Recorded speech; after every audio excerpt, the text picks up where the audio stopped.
Pessoal, o Ancelotti está praticamente confirmado como técnico da seleção brasileira. E o treinador italiano deu uma breve entrevista falando sobre seu futuro e, ao ser perguntado, comentou sobre a possibilidade de comandar o Endrick na seleção e também sobre as duras críticas recentes ao jovem brasileiro, depois daquela cavadinha que ele tentou no goleiro e acabou dando errado. Fica aí até o final para ver em detalhes tudo o que o Ancelotti falou sobre o Endrick e também as últimas notícias. Depois quero saber a sua opinião sobre tudo isso. E é o seguinte, se você, assim como muita gente, achava ou ainda acha que o Ancelotti não vai, de jeito nenhum, aceitar treinar a seleção, que no fim das contas ele vai perceber a bagunça que é a CBF e desistir, saiba que os principais jornalistas do mundo já dão a contratação praticamente como certa. Se liga nas últimas notícias. Primeiro, o jornal Relevo afirmou que a chegada de Carlo Ancelotti ao Brasil é um negócio fechado. O Real Madrid, inclusive, pretende fazer uma grande cerimônia de despedida no Bernabéu. A ideia é que a saída dele aconteça de forma respeitosa e em comum acordo com o clube. E agora se liga no que disse o Fabrício Romano.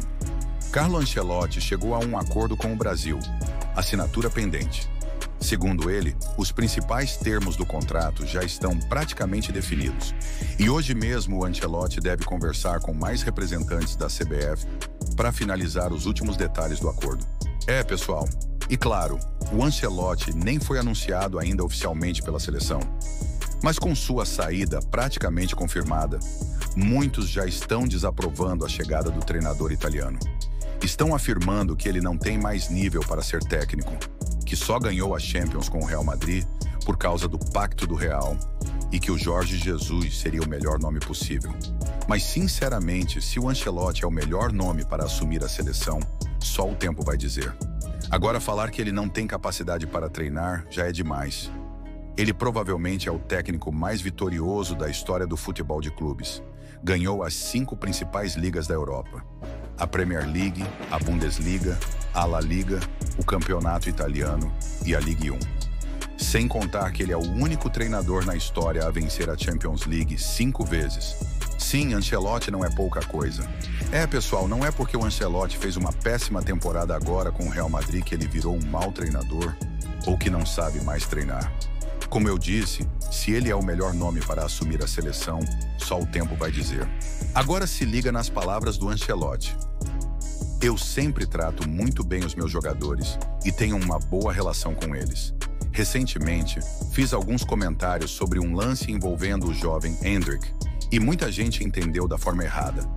Como se eu tivesse ofendido ele ou dito que não deixaria mais jogar. Nós temos uma boa relação. Depois do jogo, eu conversei com ele e ele também entendeu o erro que cometeu. Independentemente de estar no Real Madrid, em outro clube ou em uma seleção, eu nunca trataria mal um jogador nem de forma diferente dos demais. Sobre meu futuro, no momento, não posso falar mais nada. Todos estão vendo as notícias que estão saindo sobre mim, então prefiro não comentar agora. Ainda tenho contrato com o Real e jogos importantes pela frente. Mas posso dizer uma coisa. Se eu fosse treinar qualquer seleção, os jogadores saberiam respeitar um técnico. E pessoal, essas críticas do Ancelotti ao Endrick foram as seguintes. Não poderia ter feito melhor. Na segunda, pode ser que estava impedido, pode ser... Mas ele não pode fazer essas coisas. Ele é jovem, tem que aprender, tem que chutar o mais forte possível. Não fazer coisas de teatro. Clubes de teatro no futebol não existem. Pessoal, sinceramente, é muito difícil entender como tanta gente está dizendo que o Ancelotti não vai convocar o Endrick ou que vai deixar ele no banco eternamente, como acontece no Real Madrid. Afinal, no Real é diferente. Lá ele disputa posição com muitos jogadores de altíssimo nível. A concorrência é enorme. Pedro, o Ancelotti fez um trabalho espetacular no Real Madrid, mas claro, tudo tem começo, meio e fim. Talvez tenha chegado o fim do ciclo, né, do Ancelotti. Vou esperar um pouquinho ainda, mas não vai ganhar também todas as Champions, né? Já ganhou mais do que seria normal ganhar, em algumas oportunidades até com uma largura absurda, mas a maioria das vezes merecendo. O Real Madrid é um clube que não tem nenhum tipo de restrição à novidade, eles querem sempre coisas novas. Eu só fico imaginando quem, né? Quem eles poderiam trazer que seria um treinador para fazer barulho. O nome natural seria o Guardiola. O Guardiola jamais vai dirigir o Real Madrid, já falou isso várias vezes. Fico pensando se talvez o Klopp, né, não toparia voltar em grande estilo no Real Madrid, seria legal. E se o Ancelotti sair e vier para a seleção brasileira, eu serei o primeiro a aplaudir. Esse nível de treinador eu acho que vale a pena o Brasil trazer, porque é um nível muito diferente, muito acima da média. O Jesus já nem tá mais com tanta esperança de sair do Al Hilal. Pelo jeito ele vai ficar no Al Hilal, porque eles estavam falando de possibilidades de jogadores pro mundo árabe, pro Al Hilal. E aí disseram, ele nem vai sair provavelmente, porque a CBF nem ligou pra ele, ele nunca escutou a voz do presidente da CBF, ou seja, foi tão falado no cara, sem a CBF em si ter falado com ele. E eu sei porque a fonte é ligada a ele, e muito. E aí agora surge essa informação que bate, que o Ancelotti está certo como treinador da seleção brasileira. Né? Das conversas. Qual a situação? O Ancelotti e a CBF têm 2 pontos avançados. Duração de contrato e remuneração. Isso eles estão chegando a um acordo. Estão próximos de um acordo. Mas tem alguns obstáculos. Um é o óbvio. Ele não rescindiu o contrato com o Real Madrid. Tem que amarrar essa rescisão contratual com o Real Madrid. Não é assim, ó, o Real Madrid vou embora, tchau. Né? Tem um contrato em vigor. Como também, se o Real Madrid quiser mandar embora, tem que conversar com ele, certamente tem que pagar uma multa. As coisas não são assim tão simples. Então, esse é um ponto óbvio que tem que ser resolvido, ainda não foi solucionado. E tem outros 2. Um, de origem familiar. Quando ele treinava o Everton, ele morava em Liverpool, evidentemente, que é onde fica o Everton, né? E a casa dele foi assaltada. A mulher dele ficou traumatizada com a situação do assalto da casa e ela reluta em se mudar. Né? Em se mudar, não para o Brasil, se mudar, morar, tanto que foi na Inglaterra que isso aconteceu. E aí ele tem que convencê-la a isso, porque a CBF quer o técnico morando no Rio de Janeiro, onde está a sua sede. Não precisaria, né? Eu acho uma bobagem. Porque o time tá lá, pô. Eu acho uma bobagem. Até vou ilustrar rapidamente. Lionel Scaloni tem residência em La Coruña. A maior parte da sua carreira, foi campeão, inclusive, né? Na Espanha, como jogador, foi nessa cidade espanhola, os filhos nasceram lá. Ele tem residência em La Coruña. Ele não mora em Buenos Aires, ele não mora na Argentina. Ele tem casa na Argentina, mas ele... Klinsmann, lembra também? Tá. Exato, era morava em Los da Alemanha, Angeles. Morava nos Estados Unidos. Então, o técnico campeão mundial e bi da Copa América não mora na Argentina. Ele vai para lá quando precisa. Tem que ir lá observar jogadores e tal. Ele passa uns dias lá. A seleção vai se reunir, vai jogar na América do Sul, eliminatórias. Óbvio que ele pega o avião e vai para a Argentina.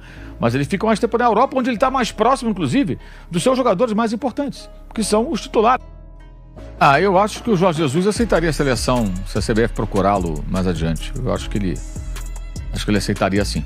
Não acho que ele seria orgulhoso desse ponto. Só acho, né? Só acho. Porque ele tem esse desejo, né?